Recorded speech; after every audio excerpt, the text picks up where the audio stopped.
Inawgurat uffiċjalment il-pjazza tal-imtarfa b'investiment ta' 1.5 miljun euro f'attività l-familja kollha bl-isem ta' Iż-Żunżana Ddur id-Dur fil-pjazza tal-imtarfa biex tkun iċċelebrata l-inawgurazzjoni ta' reġenerazzjoni tal-pjazza tal-imtarfa.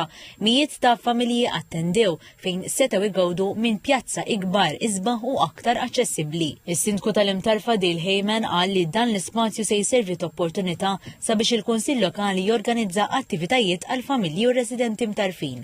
Fl-inawgurazzjoni, s-Segretarju Parlamentari għax-Xogħlijiet Pubbliċi Omar Farrugia irremarka kif minkejja x-xogħlijiet estensivi li saru fil-pjazza tal-imtarfa, dan l-ispazju miftuħ ingħata lura lin-nies wara ftit iktar minn sena mill-bidu tax-xogħlijiet.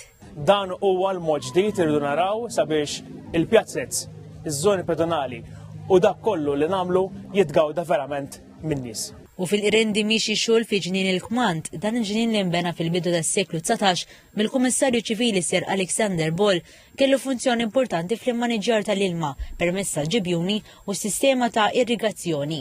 Il-ġnien huwa mqassam f'żewġ partijiet, passaġġi u siġar ta' ċitru li jsawru dan il-ġnien. Il-proġett qiegħed jippreserva l-elementi storiċi tal-ġnien u jinkludu fost oħrajn tiswija ta' sistema ta' irrigazzjoni, tindif ġenerali u ġew formati modijiet partikolari li huma attrazzjoni tal-ġnien. S'issa nġabru madwar tunnellata u nofs ta' skart. Fit-tieni fażi tal-proġett se jkompli jsir xogħol estensiv ta' restawr u tħawwil ta' siġar.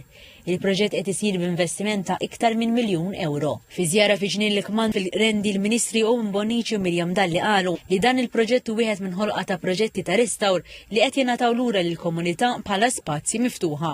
Fissru dan il-proġett bħala eżempju ieħor ta' kif l-ambjent isir parti mill-ħajja ta' kuljum tal-poplu.